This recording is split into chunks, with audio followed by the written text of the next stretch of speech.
ஒரே jolly vibe தான். வாங்க நம்ம ஊர் திருவிழா எப்படி இருக்குன்னு பார்க்கலாமா? நம்ம ஊர் சாம்பவர் வடகரை. நான் கல்யாணம் பண்ணி வந்த புதுசுல எனக்கு இந்த பேர் வாயிலே நுழையலங்க. எப்படியோ ஒன்று சொல்லுவேன். இப்பதான் கரெக்டா சொல்ல ஆரம்பிச்சிருக்கேன். நம்ம ராமசாமி கோயில்ல இன்னைக்கு 10ஆம் நாள் திருவிழா. இன்னைக்குதான் தேர் திருவிழாவும் நடக்கும். இந்த தேரோட்டம் பார்க்க ஆயிரக்கணக்கான மக்கள் வந்திருப்பாங்க. எல்லார் மனசுலயும் சந்தோஷம். வீட்டுல என்ன கஷ்டம் இருந்தாலும் அந்த கஷ்டத்தெல்லாம் மறந்து குடும்பத்தோட அந்த டைம் ஸ்பெண்ட் பண்ணுவாங்க. பல மாசமா சிக்கனமா சேர்த்து வச்ச காசெல்லாம் இன்னைக்கு தாங்க நல்லா சந்தோஷமா செலவு பண்ணுவாங்க. நாங்களும் இந்த தேரோட்டத்தை பார்க்க ரெடியாய் கிளம்பியாச்சு.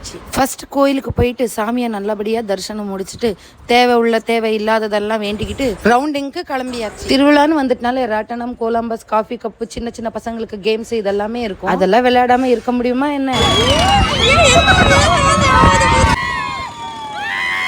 நல்ல கேம்ஸ் எல்லாம் ஆடி முடிச்சுட்டு ஒரு ரெஸ்ட் போட்டு வருவோன்னு சொல்லி அத்தை வீட்டுக்கு போய் நல்ல மூக்க முட்டை சாப்பிட்டுட்டு இப்போ வந்து ட்ரெஸ் சேஞ்ச் பண்ணி ரவுண்டிங்க்கு கிளம்பியாச்சு. போன வருஷம் வருத்தத்தோட விளையாடின கேம்ஸ் எல்லாம் இந்த வருஷம் ஃபேமிலியோட சந்தோஷமா திருவிழா ஞாபகார்த்தமா ஃபேமிலியா ஒரு போட்டோ, பேபியோட சிங்கிள் போட்டோ எடுத்துட்டு குழந்தைக்கு சின்ன சின்ன டாய்ஸ் எல்லாம் வாங்கிட்டு, குழந்தைன்னு சொன்னது எங்க ஹஸ்பண்டுங்க. குழந்தை பேர் சொல்லி எங்க ஹஸ்பண்ட் தாங்க எல்லா டாய்ஸும் வாங்குறாங்க. கேட்டா நான் அவனுக்கு பிடிச்சது தான் செலக்ட் பண்றேன், பத்தியா அவனுக்கு எவ்வளவு பிடிச்சிருக்கு அப்படின்னு சொல்லி சின்ன பசங்களுக்கு ₹1 பலூன் வாங்கி கொடுத்தா இப்படிதான் ஆர்வமா சந்தோஷமா வாங்கும். ஏன் வீட்டுக்காரரு என்னையே ஏமாத்த பாக்குறாரு. ஃபைனலி திருவிழாவை சந்தோஷமா கொண்டாடிட்டு தேர் முன்னாடி நின்று ஒரு போட்டோ எடுத்துக்கிட்டோம். இதே மாதிரி உங்க ஊர்ல இந்த மாதிரி திருவிழா நடக்குமான்னு எனக்கு கமெண்ட் பண்ணுங்க. அது வரைக்கும் டாடா, பாய் பாய்.